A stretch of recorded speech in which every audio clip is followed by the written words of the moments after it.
And just a teensy bit left of this, the fifth chapter of The Pearl at the Soul of the World, which is called Aeriel. This is all kind of a recap chapter talking about what happened in The Dark Angel and a Gathering of Gargoyles. Erin has been singing to Aeriel the rhyme of Ravenna, and all of the words that anyone knows have now been sung. "Where did you hear that song?" she said. "I never knew it had a tune before." Erin laughed. "All the camp singing it. Some bards doing. Volunteers, when they come, march in singing it. I would not be surprised if it is all over Western East by now." She smiled devilishly. "Your notoriety spreads."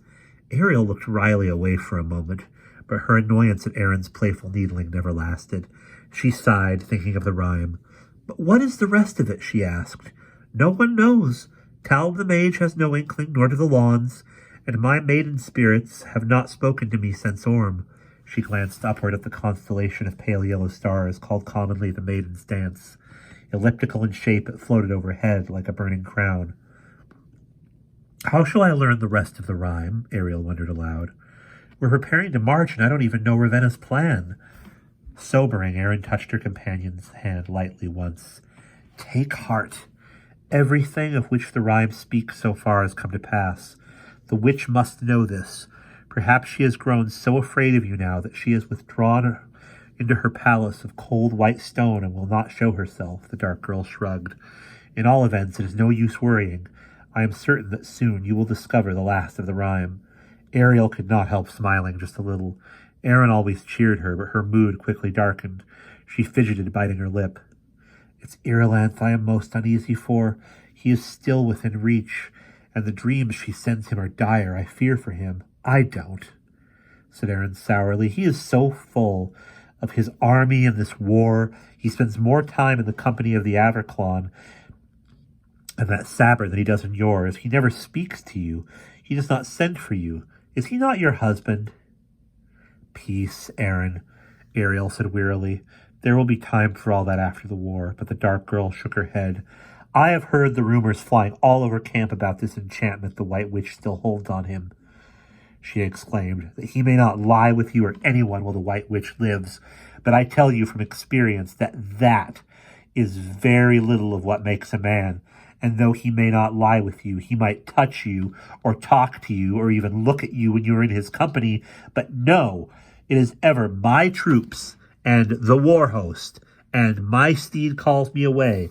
Saber, the bedraggled bandit." "Dotes on him," Aeriel tensed. "She is his cousin." "So are you. And which of you is his wife?"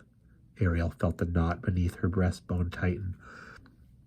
She gripped a handful of desiccated sand suddenly, as though she meant to hurl it at Erin.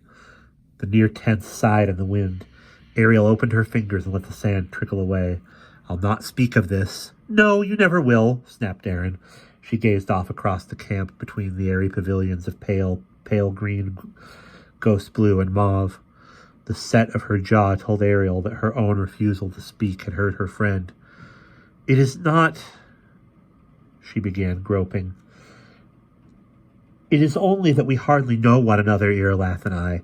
Erin looked back at her sidelong. "I have known you far less time than he," she said softly, "and already I love you well." A stone rose in Aeriel's throat. She put her arms around the dark girl. For a moment, Erin's cheek rested against her breast.